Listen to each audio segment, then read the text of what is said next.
When did animals first exist? Or perhaps the question is, when did they first exist for us? Or maybe the question should be, when did humans and animals exist separately? No longer both life forms that were not yet animals or humans. Was it when we first painted animals on caves in relationship to humans, creating a narrative that set humans as some kind of proto-protagonist? Did depicting both kinds of animals together provide a sense of separateness, that each were somehow emerging as a different level of life form?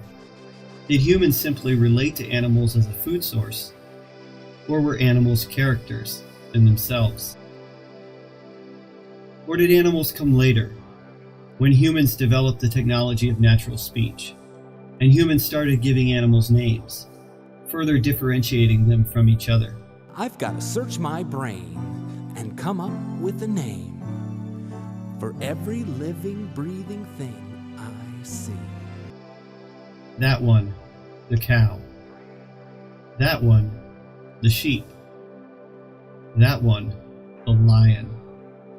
And that one, the snake. Certainly, animals existed with the development of writing. Many of our very letters started as animals. The A was the ox. These letters would start representing animals in a different way, as writing became for the Phoenicians a way to record trade, and among the items traded, animals. Symbols for animals became abstract, which then became literal signs. Surely, we have animals now. When Greeks got hold of letters, however, they added vowels, not for recording trade, but for mimicking the sound of the human animals, the sounds of their poetry. The vowel sounds come closest to creating an attunement again with animals. For if you can record human poetry, then perhaps you can record the poetry of nature, including the sounds of other animals, the ooh of the human, and the howl of the dog. The Greek aesthetic began to link the two. But Greek poetry, after being recorded, was meant to be read aloud. Then comes Plato. As writing became used for philosophy and the beginnings of science, animals became created anew. According to Diogenes Laertes, Plato, in trying to identify the bare essentials of the human, stripped man away from his accidental similarities with other animals and reduced him to a featherless biped, for no other featherless bipeds existed, and such was man.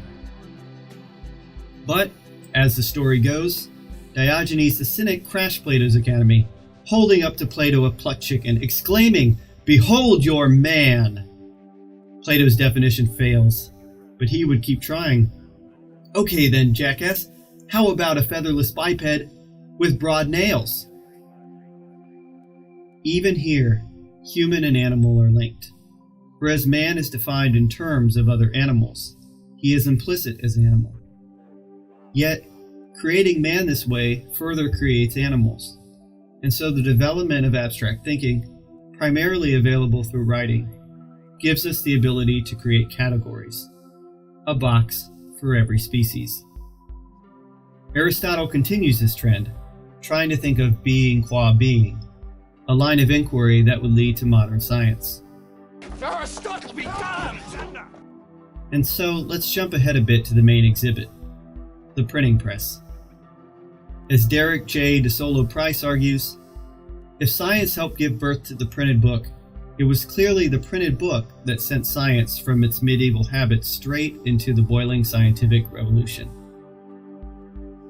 Whereas George Sarton further notes, the printing press influenced science in two main ways: the dissemination of science and its standardization. Whereas Robert Logan writes, typography made possible a new level of standardization of textual material, which in turn promoted greater accuracy. This greater accuracy created a more accurate natural world, or at least one version of a more accurate natural world. As Marshall McLuhan describes, Echoing the work of Walter Ong, the printing press linearizes thought. The power to translate knowledge into mechanical production by the breaking up of process into fragmented aspects to be placed in a linear sequence of movable yet uniform parts was the formal essence of the printing press. In Orality and Literacy, Walter Ong examines the effect of writing, and specifically print, on human consciousness. Print doesn't just provide a new mode of writing, a new technology, but a transformative writing apparatus that affects how we think in and with words. Writing, he argues, internalizes the word, but print linearizes it and allows for writing to appear as exact copies, locked rigidly in space, duplicated perfectly. Writing and print isolate. Writing isolates nature, sets it apart, but then internalizes nature for us, but a rigid nature. While Plato and Aristotle may have invented, through writing, the definition, Ong notes that we only have catalogs of definitions in the form of dictionaries because of print. Until print is well established, there are no dictionaries. And dictionaries full of definitions provide the epitome of the change in human consciousness. Nothing illustrates more strikingly how it is that writing and print alter states of consciousness. How does print change our consciousness toward nature, toward animals? As Elizabeth L. Eisenstein explains, botanists in the mid-16th century competed to collect the latest specimens coming out of India, the New World, and other locations. This new knowledge created new uncertainties about the current state of nature, and even more surveys and scientific descriptions were produced. The accumulation of more data, making necessary more refined classification, and so on ad infinitum, print allowed for a new level of feedback on these descriptions and data, further refining what nature was to be. These descriptions start to strip away the mythology of animals. Not completely, but enough. Originally, in nature, everything is symbolic, with the signs of nature overloaded with moral overtones taken from biblical or classical myths. Print begins to change this in the 17th century, as the definitions of animals become further stripped away. Animals become things.